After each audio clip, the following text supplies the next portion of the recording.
Although compensation seems like it's all about the money, it's not all about the money. Why not? Well, my guest today is a physician compensation expert, and he's going to explain what that means. I'm Carl White, principal at Mark Advisory Group, which is a healthcare marketing agency, and I'm also the host of Practice Care. The mission for both is the same, and that's to help private practice owners stay private. Not only is that usually what they want, but care is better when the provider owns the practice, because that's when they're going to have the most freedom to make the clinical decisions they think are best. Nobody else, no other owners are whispering in their ear what they think is important, what they think ought to be done. It's just the provider making the decisions he or she thinks it's best. Let's just try to keep it that way. My guest today is Stu Schaff. Stu is an expert in physician compensation and physician engagement. For over 15 years, he's worked closely with the leadership of more than 100 healthcare organizations across the U.S., like Dignity Health and Trinity Health, to develop truly impactful physician compensation strategies and plans. As a trusted advisor, Stu empowers medical group leaders to break the cycle of constantly having to react to dissatisfied physicians. His proactive approach is thoughtfully tailored to each group he serves, leading to improved recruitment, retention, and engagement. Stu, on this frigid day in Chicago in January, 1 degree is the high. Thanks for coming on Practice Care. Thanks for having me, Carl. Yes. I've been looking forward to this one. It's a topic that it's just a thorn in a lot of people's side. It's hard for them to put their kind of finger on the pulse of what's going on. So I've been looking forward to this one. Before we get into it, though, I want to start where I start with every guest. The bio I asked for was short. That's what I just read. Tell us a bit more about you. How on earth did you get into this lane of in the world of healthcare? Yeah, it's hard to find people who do what you do all day long. Absolutely. It's not it's definitely a niche. Yeah. So I have been in the physician side of the business for about 15 years, and I fell into it. My family had a lot of folks who were in the healthcare industry, pharmacists, nurses, lactation consultants, so on and so on. You can imagine what the dinner time conversations were like. Unlike any other. Yeah. But, when I was coming out of college with a finance degree, I think I kind of backwards rationalized it to myself, thinking, healthcare is a big industry and it's probably only going to get bigger. Unfortunately, for better or worse, people are always going to need healthcare. And, and I just happened to fall into this specialty of physician compensation right around the time that laws and regulations around Stark and anti-kickback, these things that your listeners may have heard of, may dread to some degree, were changing, and there was a lot of need around that, and have become known as an expert in these things, do a lot of speaking and a lot of writing on these topics, and a lot of working with private practices and other institutions like the ones you've named. It's interesting. I'll say that. Yeah, I'll bet it is. And there's a lot to unpack, and we're going to get started in today's episode. And I've got a few questions. And I said to you before we start recording, I'm not sure the best sequence to ask them. So I'll ask, help me figure it out. One of the parts of the issue is there's the physician owner mindset and the physician employee mindset, right? And so compensation kind of follows. It can, reinforce both, but how do different models reinforce the different mindset? Because a lot of people, every owner out there wants their employees to think like owners, act like them. And I've been on both sides of that coin. It's not so easy when you're the employee to think like the owner, because you start to say to yourself, I'm not paid like the owner. So talk more about that, and how one reinforces one and how one reinforces the other. And I think that you and I, as business owners ourselves, could also attest to the fact that no matter how much you want them to, someone who's not an owner of your practice will never have the same exact mentality that you will. That's true in healthcare. That's true really for any business, right?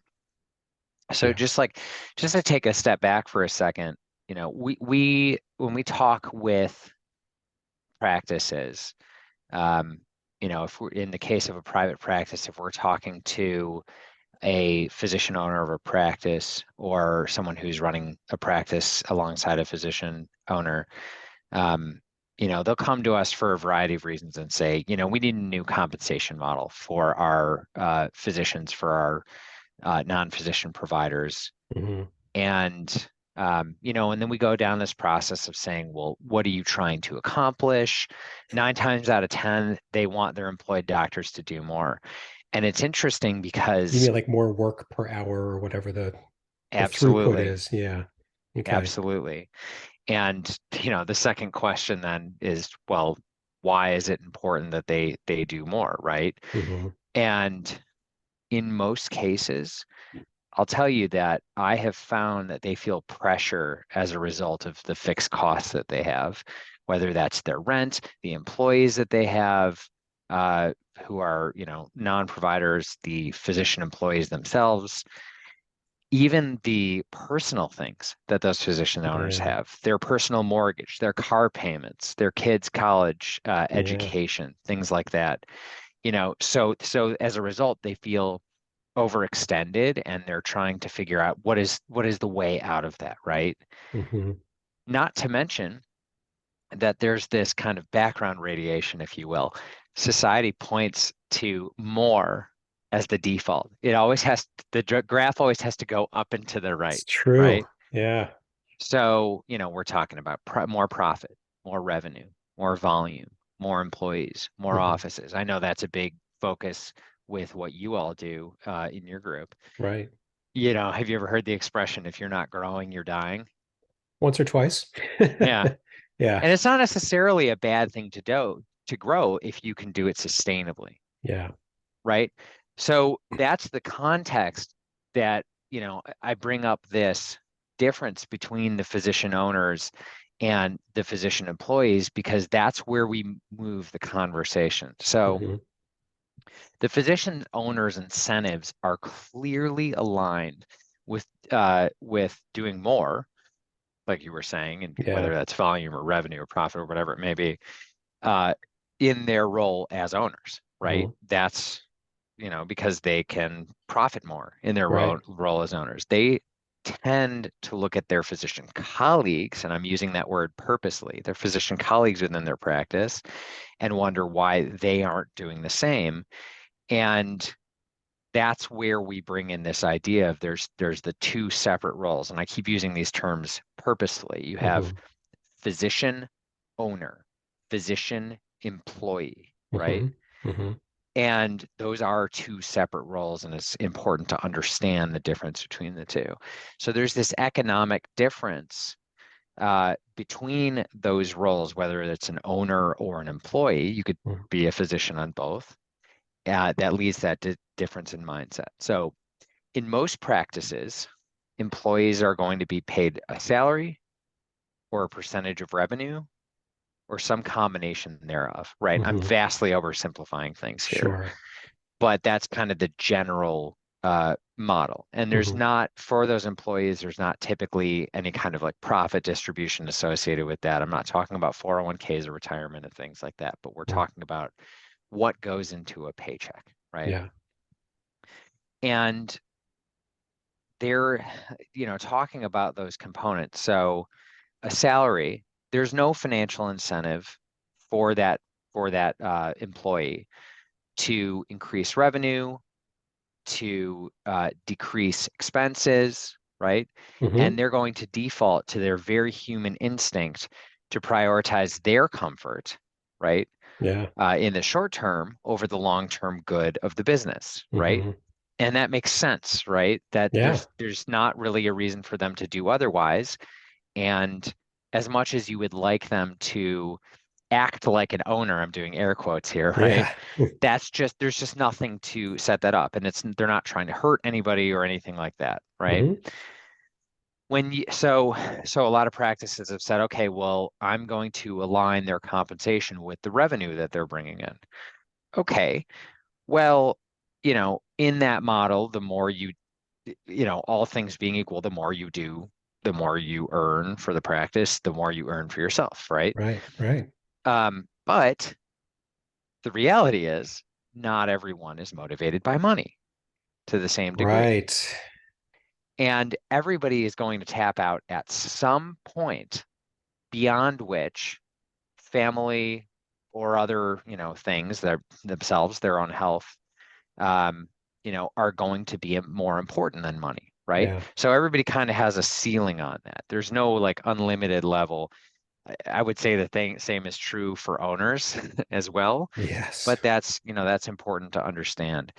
When you have a blend of those things, which is pretty common, as I mentioned earlier, having a salary, a percentage of revenue model, things like that, uh, there are, those issues that I've already talked about with each of those components Hmm. exist. Hmm. And, the blend is also can create other kind of weird things. You Hmm. might have a level at which you earn an incentive, a threshold, if you will, Hmm. Hmm. and some people call it like covering overhead, right, in their practices. Yeah. For a lot of people, those are set too high, and that ends up actually being demotivating. Imagine Hmm. being in a track meet and being a high jumper, and the bar is set at a level you think there's no way I could ever reach that, or you're So why probably not going to try? even Yeah. exactly. So Yeah. why try? So you give a, Exactly. yeah. So those things can be really tough. There's another kind of model that we see sometimes. It's challenging, um, and you tend to see it less with employees and more with groups of partners, which is what you might call a P&L model or revenue less expense model, which has the potential to get closest to having that like alignment from a Yeah. financial perspective among those providers. But it can get really, really complicated, especially in terms of how expenses are allocated. And, you know, when there's a mismatch between how that model works and the actual control that a person has. For example, that individual partner is not necessarily going to be able to change the terms of a lease, right? Which might be Right. getting allocated partially to them, Right. right? And that can again create this sort of demotivation.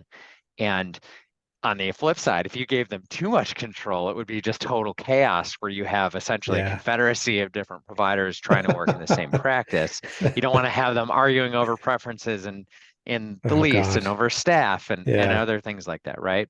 There is no one size fits all. There is no magic bullet. And so what we're trying to do is we're trying to help practices find a model that meets their specific needs with all of those things in mind. Yeah. Um, and coming back to saying, well, you have this group, maybe an owner of the practice, or maybe multiple owners of the practice, and maybe you have another group of physicians who are coming in, or perhaps your group is set up such that there's never going to be a path to partnership, right? There's variation in that as well. Yeah. So what makes the most sense for the group and what you all are trying to achieve? And it's all about those people, right? Mhm. Yeah. And man, so much to unpack in there. I mean, at the end of the day, it sounds like, you know, motivation's the big deal, right? So it's a strategy to get, well, it's a strategy to achieve a goal. But if you've got, a bunch of employees who you need to achieve that goal, if their motivations aren't lined up to yours, then already you've got a bit of a problem to solve or a bit of a pickle, I suppose. I remember, for example, former client, um, a number of practitioners in the practice, and her thing was, and it was hourly meetings, right? So it was counseling, and so what she would say is, look, if somebody cancels, work the phones with the other clients, anybody who's clinically appropriate who could benefit from another, visit, call them up. And she had these incentives, and why wouldn't you, do that? And some did, and they made a lot more money than those who did not.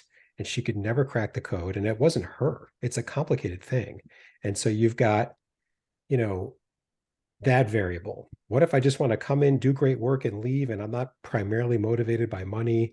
There's a lot of people out there. That's not a bad thing. Um, So it makes you want to step back and say, all right, you're a physician owner. How should you be thinking about compensation? And what can you really, how do you even do you screen for people? Like, I just want the money motivated doctors to employ to work because they're all gonna be motivated. You know what I mean? Like, I don't even know if that's possible, but like, how should they be thinking about compensation? Yeah, and before we really dive into that, just to respond to something that you're saying, um, one of the things that I tell everybody that I work with is that it's really critical that we try to manage via management, not manage via compensation, Mm. right? And Yeah, and go and into put that. That's a powerful statement. Yeah. sure, thank you. So so what a lot of organizations in healthcare I have found in my career try to do is they try to say, look, this is a powerful thing. If you do X, you will get Y. Mhm. So to use your example, to borrow from what you said, why wouldn't you do X? Because don't you want Y, Yeah. right? But it's it's kind of the wrong question in a sense. Um, Instead, just like a lot of the other parts of the healthcare industry and pretty much any other business, we need to be thinking about making clear what we expect, right? Mhm. Um, Supporting people in meeting those expectations, making it clear what it means to exceed those expectations and what the benefit of exceeding those expectations is, and also having this understanding that not everybody is going to exceed expectations. What Yeah. you want is for people to meet expectations, right? Mhm. And aligning your business around that. This whole idea of like more ad infinitum, right, is Mhm. Right. not it's not something that is sustainable. It's not something that the people who make up your practice is nothing more than people, right? Right. It's not something that they can just continue to operate in that way. It's unrealistic and unsustainable. Mhm. So we end up talking a lot about setting those expectations, how you support those expectations, that difference in the mindset. And all of that together then informs what makes sense for compensation. Mhm. So another thing that we say is compensation should reflect the way that folks are practicing. It shouldn't drive the way that they're Okay. practicing, right? So they shouldn't. So just to make that a little more explicit, Yeah. you wouldn't want a physician or another clinician to make a decision for a patient based on based on Money. money, Yeah. right? Yeah. Uh, Anybody listening to that is, is saying, "Oh, I would never," right? Of course. Yeah. Of course, none of us want to do things like that. But that's kind of how these models end up acting in a lot of situations. Mhm. I have had clients, for example, just a couple examples off the top of my head. I've had clients where they had a productivity based model. So, one example of that is revenue based, or you could also do it based on volume. In this case, it was based on volume. And we had a surgeon who had an incentive, and that incentive was capped. He was motivated by money, right? Okay. But you better believe that the second that that physician hit the that cap beyond Slow which he down. wasn't going to meet any more incentive, no, he didn't slow down. He went on vacation for the rest of the year. Wow. Great for physician access, right? Yeah. Not really. Yeah. So, They get and in that was early. right. And that clearly wasn't the intention. This was a very motivated surgeon who wanted to do a lot of surgeries, but he's looking at his model and he's changing his practice based on the reality of what it means to his life, right? So I Mm-hmm. can work really, really hard and then I can take off 2 months, right? Mm-hmm. Which is absolutely not what's going on. Yeah. Instead, or what we want to do. Instead, what you want to do in that situation is say, well, how can we best work with that that surgeon to recognize that not only is he meeting the expectations for the access for our patients, but is in fact exceeding them based on things that are within his control, right? Mm-hmm. And and how do we I'll just say reward him, Mm-hmm. right, for continuing to do that, right? Mm-hmm. With a recognition that not all of his colleagues are willing to do the same thing, Mm-hmm. right? So, and there's countless examples of those kinds of things, but ultimately, it's setting those expectations is really the first part to getting this right. Mm-hmm. And that goes back to really just saying, what are we trying to accomplish? And to go back to your question about like how you can, screen for that or things. I mean, if I had the answer, a bulletproof Yeah. answer to that, Wouldn't be then talking to me right now. Yeah. well, I might be, but it might That's be from true. my private island in Right. because that's the trick, right? It's being really, I think the key to success in that sense is to be very clear on what you're trying to accomplish, to be very forthcoming with those Mm-hmm. things early on, and to consistently reinforce them, Yeah. right? And that's culture, right? So it's building a culture that reinforces those expectations, Mm-hmm. and it's kind of a a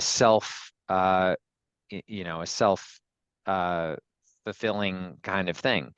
And you have to be willing to cut when people are not Mm-hmm. making those right decisions. Like if you have a situation where you can say, look, I'm going to hire slow and fire fast, Mm-hmm. you know, bless you, because like that's the ideal. It's just very, very challenging for people, Yeah. right? To Yeah. do that. So, how should physician owners be thinking about compensation? It sounds like it's not the first thing, right? First, it's what is what financial targets do you need? What's realistic? Number one. Number two, what's the culture? It's that compensation is one way to, you know, to reinforce and reward the behaviors that you're Mhm. looking for before money even gets talked about. Is that a fair way of putting it? Kind of, That's sort of. true. That is true. And I Hmm. would also say it, I would add something that puts a little bit of a different spin on it, Okay. which is an employee in your business gives your business their time and their effort. And let's not forget that practicing medicine is a lot cognitively, emotionally, right? Hmm. It's a very tough job. They're giving Hmm. a lot, right?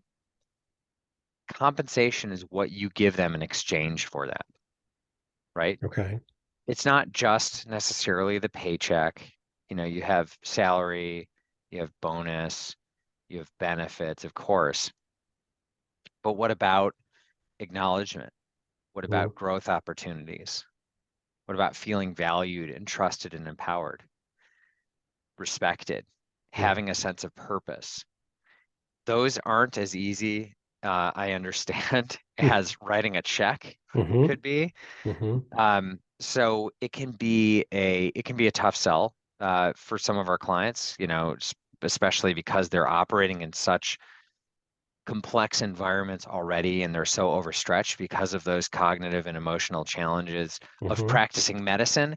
And then you add on the cognitive and emotional challenges of running a business Yeah. in medicine, I right? know. I So know. it's like tough squared or maybe even cubed, Yeah. right? Yeah. And in our practice, we are encouraging practices to put everything on the table. Medicine is complicated enough as it is, and when you're Hmm. faced with a business issue, you can't afford to just do things the way you've always done them because that's Hmm. the way that you've always done them, right? Yeah. Yeah, we've had, a fair number of guests who talk about like culture and mission. And if there's a common conclusion from them, it's, look, we don't pay the highest, but our retention's amazing because our culture is strong and we screen well for it. Like we don't think about money first. We think, are you a fit with our culture? People's turnover's lower. And it's as small businesses competing against very large players. That's how they compete. Work life is better, expectations are clear, all the things that you're talking about. And I'm thinking of one in particular where a couple of providers left and they came back because where they went to, they're like, oh yeah, this isn't what I thought. I left for the money, but I left them to come back because I just like it here. That I realized I'm making enough money. It can really, so listener, I feel like, oh, I don't know where to start, whatever. Figure it out and go listen to some of these episodes because I'm telling you, there's tangible savings both in turnover and in just salary compensation cost because most people don't need the highest dollar and they start to realize there's a cost for that higher dollar. And I don't, they're not willing to pay it. So when, you said it before we started, before we came on and started recording, said it's like putting a band-aid on cancer. And I love the saying because, just implementing a new compensation model doesn't usually solve the underlying problems, hence like putting a band-aid on cancer. Did we kind of hit what you meant by that? Or is, if you lead with comp but forget all those other things, it's just a matter of time before it crumbles. Is that kind of what you mean? Yeah. So first of all, I want to give credit to my brilliant wife who came up with that saying. So thank you, Lauren. Think back to what I said at the top where I was talking about um, the questions that we ask folks when they're coming to us about why they want their businesses to do more, or excuse me, their employees to do more. Mhm. And, you know, when you're talking about being overextended, building a better mousetrap in the form of a new compensation model, generally speaking, isn't solving that underlying problem that the owner has, Yeah. being overextended. It's possible that they might end up seeing marginal gains, but there's also risks, right? Mhm. Um, if you end up setting the bar too high, like I alluded to earlier, that Mhm. can be demotivating, and you might end up seeing people say, I'm not going to do the same work for less money or more work for the same money. It's just not worth it to me. We're talking about smart people here, right? Yeah. Yeah. And it's very easy to misalign this stuff, especially if you're not doing it all the time. Mhm. And there's an even larger issue lurking in the background here, which is burnout, right? Mhm. People are talking about burnout a lot, and I'm very glad that they are because it's been lurking there for a long time, and it wasn't really until 2020 that it started to get maybe more It's of the true. spotlight that it deserves. Now, Look what it took, physicians, which is kind of yeah, sad, right? Look what it took. yeah. Yeah. Now, physicians, clinicians being scientists first and foremost, there's been a lot of discussion about what it means to be burned out, trying Yeah. to define it and all that. Yeah. And God the bless him. conversation, yeah, the conversation is maybe now getting around to, what to do about it, and that's where we're trying to help. But like this idea, whenever I see, headlines about folks in healthcare uh, being burned out and disengaged, or leaving their jobs, or completely leaving, healthcare, that scares the crap out of me. Yeah. Because, from a selfish perspective, I'm thinking about when I get sick, who's going to take care of me? Who's going to Mhm. take care of my family, right? Mhm. And um, and so, you have to. I talked a lot about context, right? Mhm. In addition to the stuff about the difference between employees and owners, and all of that, you have the fact that these are people whose batteries are drained, Mhm. and and you need to think about that more broadly, um, and look at those other things before you can really think about trying to use compensation as a tool to fix the problem. There are probably other things that you can do Hmm. to make a bigger difference toward that goal that you have while improving the practice. Like I have a lot of clients who are larger groups. Hmm. We work with the small groups and larger groups, but it's a little bit more obvious in a larger group just because the sample size is bigger, Right. where you have maybe a few people who are outliers in the up and to the right direction, right? Yeah. Where they're very productive, they bring in a lot of revenue. And then you have a whole bunch of people who are on the, hanging out on the lower side. Hmm. Generally speaking, people don't hang out in the average. There's maybe a couple. It's true. The average is created by people on the low end and the people on the very high end, It's right? true. Yeah. So what I have found, and I'm working on getting more data to show this out, but I'll just say anecdotally, what I have found is that there is a lot of value in trying to do things to kind of rise the tide for the boats that are on the lower end of the spectrum, as opposed to putting all the focus on the people at the top end of the spectrum, right? Because if you already have a model that's, say, focused on revenue or something, and you're just trying to find a different tweak to it to make Yeah. things better, you might impact the people who are already outliers, who are already motivated by the money. You're probably not going to affect these other people. But if instead you get a lot clearer about the expectations, you work with them to help meet the Hmm. expectations, and then you start kind of rising that tide, there's probably a lot more, I'm mixing metaphors here, but a I lot get it. more Yeah. juice to be squeezed out of the folks at the lower end, while keeping them happy, making everybody, happier, and making the whole practice a lot more sustainable. And that's true whether you're talking about a larger practice Hmm. or if you're talking about a smaller practice. Arguably, I would say, depending on, who we're talking about, at a smaller practice, it might even be easier for you to get your arms around Hmm. that, because you can actually go and have conversations with these people, Yeah. right? Yeah. Yeah, and it's a good point. So if we just imagine we always want to be up and to the right, I mean, where my head started to turn to is your first stop trying to get more out of your people. So what do I mean by that? Um, are you as operationally efficient already as you could be? Is there some, bloat and waste or whatever that you could squeeze? Because every dollar of expense that you save goes right to the bottom line. Every dollar saved in expense is is pretty much a dollar of profit, whereas another dollar paid to somebody is not a dollar. So are you really as operationally efficient?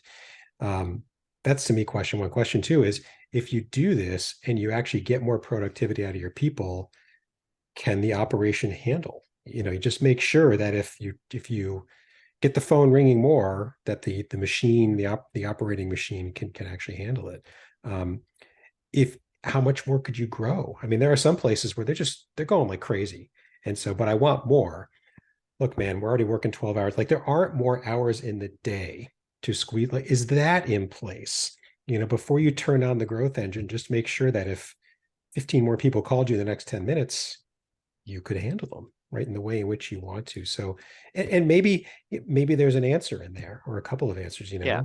So yeah. Absolutely. And I think those things are important. The only thing that I would really add to it is that I believe that the root of all of these problems that we're talking about is in not treating people like people, not thinking of them as Hmm. people first, right? And I don't Hmm. mean that necessarily in a malicious way. It's that we're sort of jumping to these non depersonalized things, right? Hmm. So, so what I would maybe put before some of the questions that you're talking about, which I think are very, very important, Hmm. is to get very clear on things from the people perspective. So I've alluded to a few of these. Hmm. So when I talk about clear expectations, I mean a few things. One is you want to have a very lean set of priorities Mhm. for your clinicians, for your providers. I mean, really for everybody that you work with, right?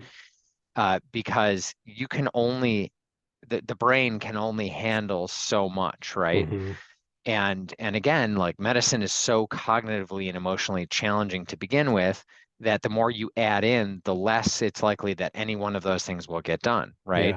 Yeah. Yeah. Or put a different way, if everything's a priority, then nothing's a Nothing. Yeah. priority, right? Um, so so lean priorities, right? Hmm. The second thing is a sustainable workload, right? Hmm. Because people need to have the ability at the end of the day, their battery is down. They have to be able to recharge for the next day. They have to be able to, after a week, to be able to recharge for the next week, Hmm. right? And so on and so on. So really having a good understanding of what people are should be capable of. Hmm. They're, you know, if you're thinking about your employees, they may think they're capable of less than you do, and the reality is probably somewhere in between, Right. right? Right. And then the third aspect of those expectations is what you're kind of expecting from them um, in terms of output. Hmm. So we may be talking about volume, we may be talking about revenue, we may be talking about clinical quality. If you're really sophisticated, you might be talking about the cost of providing that care, right? Hmm. So if you're talking about like a value-based model or things like that. Right. And um, and those things have to be I have a finance degree, so I'm going to use like a finance term here. It needs Hmm. to be zero based, right? It needs to Hmm. be based on the reality and specifics of your practice. Yeah. So one thing that I see a lot is, you know, we'll say, okay, well, my surgeons are not as busy as the benchmarks, capital B benchmarks, Love right? benchmarks. Yeah. Say that they should be. And you look into it a little bit and you're saying, oh, well, they can't get enough time in the OR, right? Because Hmm. there's just not blocks available to them.